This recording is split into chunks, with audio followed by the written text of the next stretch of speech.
You know, everyone seems to be talking about this new Acura Integra quite a lot, and I read the friggin' comments. I see a lot of people out there saying, oh, well, we want a naturally aspirated, non-hybrid, manual only, lightweight, sport-oriented two-door car. You know what?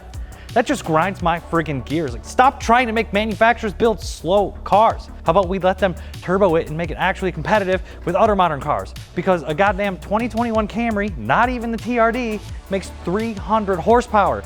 And you're not gonna get a naturally aspirated 4-cylinder to make that kind of horsepower without spending an ass load of money, when what you really want already exists. We already have a 9,000 RPM, lightweight, nimble car, and you know what? It's not gonna cost you as much as the cheapest brand new Integra either, and it's already passed its depreciation curve and holding, if not rising in value. This car defined an era at the peak of tuner culture. It made more power per liter than just about anything else on the road at the time of its release. And it could handle corners with the big dogs that cost 2, 3, 4 times the price. And it was so good that the Mazda RX-8 changed tuner car culture forever. I'm just kidding. Of course we're gonna talk about the S2000, you silly little geese, but how did they do it? And why? And does it still live up to the hype 20 years later? And if so, should you buy one? Well, ladies and gentlemen, go dig out your old PS2, screw on your network adapter, insert your Need for Speed Underground 2 disc, and meet me at the Best Buy in Bayview, because today we're gonna find out how the Honda S2000 changed tuner culture forever. So, it's 1998. The Mustang GT has 240 horsepower. The wildly popular Eclipse GSX made a turbocharged 210 horsepower. The top of its class BMW M3, 240 horsepower. So when Honda came out and told everybody that they were about to sell a 240 horsepower, naturally aspirated, 9,000 RPM, 2-liter 4-cylinder sports car, the world lost its damn mind. Where did they obtain that technology? Well, first we have to take a dive into some history to see why we got what we did. Honda was founded on September 24th, 1948. They started by producing engines for bicycles, which, first off, how freaking cool is that? Second off, it's pretty crazy to me to think that a group of cool dudes putting engines on bicycles would quickly turn into one of the world's largest motorcycle manufacturers by the mid to late 50s. And then when they launched their first 2-passenger vehicles in 1963, it wouldn't be long until they became the world's largest automobile manufacturers in the world. Anyway, one of their first passenger vehicles was the Honda S500, S for sport and 500 for its displacement. Its engine size was roughly 500 cc or 0.5 liters. It was a very small roadster, front engine, rear drive with a 9,500 RPM motorcycle engine. And for 1964, the S500 was followed up by the S600 with about 600 cc of displacement, 67 horsepower, 90 miles an hour top speed, and it's a roadster that gave Honda their first mass market car, being offered in both left and right-hand drive. But where Honda really got their taste for quick and capable sports cars was the 1966 release of the Honda S800. This 791cc 4-cylinder engine made 70 horsepower at 8,000 RPM on its way to 10,000 RPM in the friggin' 1960s, thanks to their motorcycle experience. This was also Honda's first 100-mile-an-hour car. Papa Chongus. Production of the S800 would end in 1970 and would be the last time Honda tried to produce a sports car for the next 30 years. Come the mid-1990s, however, Honda was clearly the dominant front-wheel drive car brand that had a huge fan base. And hell, they had everything from reliable and economic, boring transportation all the way up to some of the most legendary fun-havers in the world, like the Civic SIs, the Integras, Type R, CRX, friggin' NSX. But stirring up in the background was a newfound growing demand for an upscale roadster that offered customers a sports car-like experience without spending 6 figures on a Mercedes SL class. The Mazda MX-5 was doing awesome numbers. The Porsche Boxster concept debuted in 1993, and Audi was hiding a little something up their sleeve too. And Honda's no slouch when it comes to being on or ahead of the trend. The roadster wars were coming. And that's why in 1995, Honda showed the world a concept car at the Tokyo Motor Show. It was called the Sports Study Model. Clearly being a front-engine, rear-drive roadster with the first designation in its name being Sport, which we all knew it was a throwback to the old S500, 600, and 800. This time though, the concept was designed at Pininfarina Studios, an Italian car designer and coach builder responsible for a ton of the world's most beautiful, rare, exotic, and timeless designs on everything from cars and boats to friggin' trains and Coca-Cola machines. Ferrari F40, Pininfarina. Ferrari F50, Pininfarina. The friggin' Ferrari Enzo, you guessed it, Pininfarina. The F430, 458, 550, 575, Jaguar, Alfa, Rolls-Royce, Maserati, you name a significant car design, and it was probably designed by Pininfarina. Anyway, so this concept car, it's Honda's take on the up-and-coming Roadster. It's Pininfarina design, and it's universally good looking, right? It's low and it's long, but small and aerodynamic. The perfect combination of retro and futuristic without doing anything too drastic that would upset the timelessness of the design that you pay for when you hire a company like Pininfarina to design your freaking car. The concept was high-tech and digital. This old Honda footage shows us the split cockpit interior where the center console is full dash height between the driver and the passenger. And everything is super driver-oriented and digital. Digital tach, digital speed, digital entertainment control. It was all about technology. That's why the concept car boasted futuristic specifications as well, with a 2-liter 5-cylinder, oddly enough, with VTEC, and made it to a semi-automatic F-matic transmission that everybody hated in the NSX.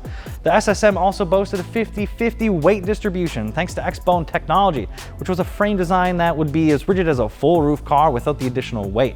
The suspension was also double wishbone, also then borrowed from the NSX as well, and a key card system that looked like you were inserting a friggin' hit clip into the console as a key before you push the start button. And the concept was a hit. Honda received so much demand for the SSM that on September 24th of 1998, exactly 50 years to the day of Honda Motor Company starting, Honda showed the world the production-ready Honda sports car based on that exact concept, a direct successor of the S800 nearly 30 years later. And so it was obviously called the S2000. Again, S for sport, 2000 for rounding up its 1997 cc's of displacement.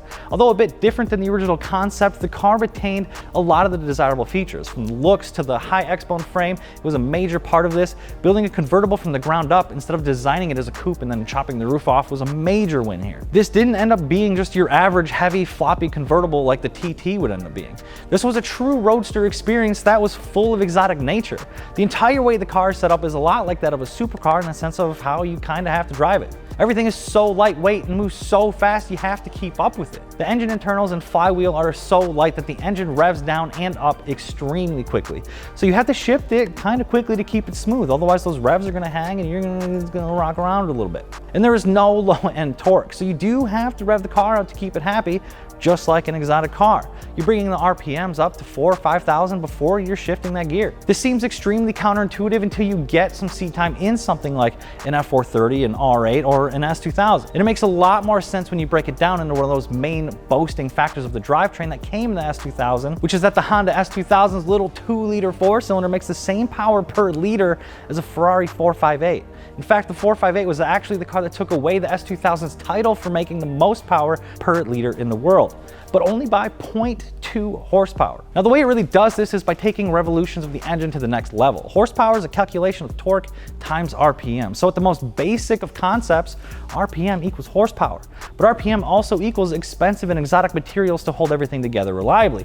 If there's one thing Honda's good at, it's high RPM engines, which comes from their racing teams, both motorcycle and automotive. So we ended up with an engine that has a bore and a stroke that's nearly identical, only being separated by 3 millimeters, an 11:1 compression ratio, 2 cams, variable valve timing, and extremely lightweight materials. This put the S2000 at the upper end of horsepower for its class, even if you did have to ring it past 8,000 RPM to hit peak power before that 9,000 RPM red line.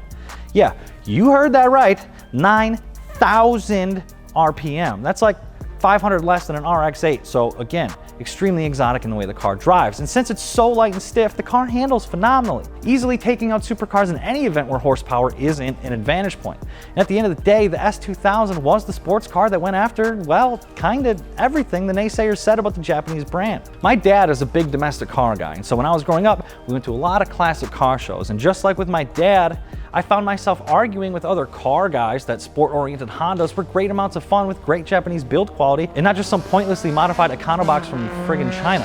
And so when the S2000 came out, even though it was never truly meant to compete with the likes of JDM legends like the Supra, the RX-7, the Skyline, domestic muscle cars like the Mustang and Camaro, and even the German counterparts like the M3 and Mercedes-AMG, the S2000 was always being non-directly compared to these cars on that level. And that says a lot about the brand and how they executed at the right place at the right time. Unfortunately, as time went on, we would lose the NSX. We would lose the Integra. The Type R nameplate was dead in the United States, and in 2009, we would also lose the Honda S2000. The fun roadster era was over as quick as it started, but Honda held on for all 10 years. But But it wasn't until I spent some quality time behind the wheel of one before I would realize what truly makes this car so special. It's not super great at just one thing, but it's really, really good at a lot of things. It handles impeccably. Sure, it's a little slow by today's standards, but the way you have to work for that horsepower makes it so much more rewarding to drive than my 500 horsepower E55. The seats are the perfect blend of GT car and proper bolstering. The shifter is so crisp and communicative. The steering wheel is small and quick to inputs. The way you sit behind the center of the car lets you feel everything in the chassis moving front and rear. It's so damn predictable, and the looks have absolutely stood the test of time. People are always looking at and complimenting the car, often sharing memories of them being in one or owning one in the past. It's just downright one of the most fun cars I have ever driven. There's just something about the whole experience that connects you to the car like it has a goddamn soul. And that's when it clicked. The car has a really charming character that's really easy to fall in love with. And you know, even 20 years and some change later, the car is still pretty damn relevant in car culture. I think as time goes on and its theoretical lack of horsepower becomes less relevant, you're gonna see these cars shoot up in price because Honda sold us an experience to fall in love with, not just a car. And that's how the Honda S2000 changed tuner car culture forever. A car built by enthusiasts for enthusiasts. And with the new Z coming soon, the Supra coming back, the Countach, the GR86, and the Tegra, I think we might be due for a Roadster reboot. But what do you guys think of the Honda S2000? Do you love it? Do you hate it? Have you ever driven one? And is there any other car that left a mark on history that you'd like us to cover? Let me know. And of course, don't forget to subscribe and click that notification bell to get notified every time we upload, because we may just do your suggestion next. If you want to take your ride to the next level with wheels, tires, suspension, bushings, underglow, and now Cybon carbon fiber, come see the experts at fitmentindustries.com. I'm Sean B to FI on Instagram. Thank you guys so much for watching. Peace. Cybon, Sabon, Cebon.